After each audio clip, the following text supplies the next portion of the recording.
presented by Srimati Nirmala Sitharaman shows confidence.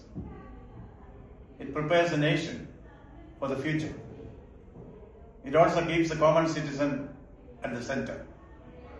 The world economy still faces uncertainty. In such a time, this budget sends a clear message of stability.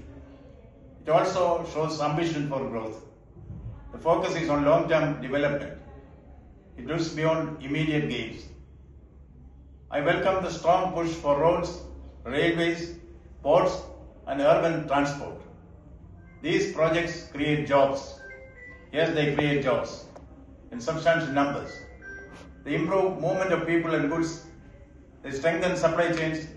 They help young people and entrepreneurs. The budget addresses Nari Shakti and is pro-woman and pro-youth. This budget also highlights digital services, startups, skill training and research. These steps will support innovation. They will prepare India for global leadership. The common man is pleased to see attention to health, education, housing and farmers. We see incidents given to rural families development. These touch the daily life of people. A nation grows strong when progress reaches every citizen. For West Bengal, the budget is a veritable treasure house and a valuable gift store. Higher support for transport and urban works will speed up metro rail projects in Bengal. Nirmala Ji's budget will aid highway growth in Mamata Ji's Bengal. It will strengthen ports and coastal development. Rail links will improve on the lines of the encouragement to railways in Bengal, lavishly given by the Honorable Prime Minister Narendra Modi in the recent past. Bengal's role as a gateway to eastern and northeastern India will grow substantially through the bountiful budget. Rural development schemes announced in the budget will help village households in Bengal. Social security support will give relief to vulnerable families. Farm sector measures can empower cultivators of Bengal. Fishermen and the small entrepreneurs will find this budget a great boon for them.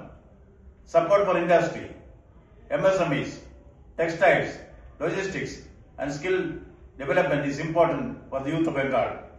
These steps can open new jobs for Bengali youth. They can strengthen manufacturing and services in the state. Green sectors will also expand in Bengal in a substantial manner. More funding for health and education will improve hospitals and medical colleges in Bengal. It will help reach centers and schools. Human development remains a priority in this budget. This budget speaks of partnership. It calls for cooperation, constructive cooperation between the center and the state. It invites business and workers to move together. It links policy with people. This budget augurs well for the state of Bengal in many ways. West Bengal can now stand ready to work with all stakeholders. Bengal should turn these plans into action. We should aim for faster growth in Bengal. We should build better roads, better facilities for the poor, better cities, and should strengthen villages in Bengal. We should secure livelihood for Bengali families. Let us ensure that the promise of central budget becomes real benefit to everybody in Bengal. Every Bengal citizen should find something in this which is beneficial to him. Vande Mataram.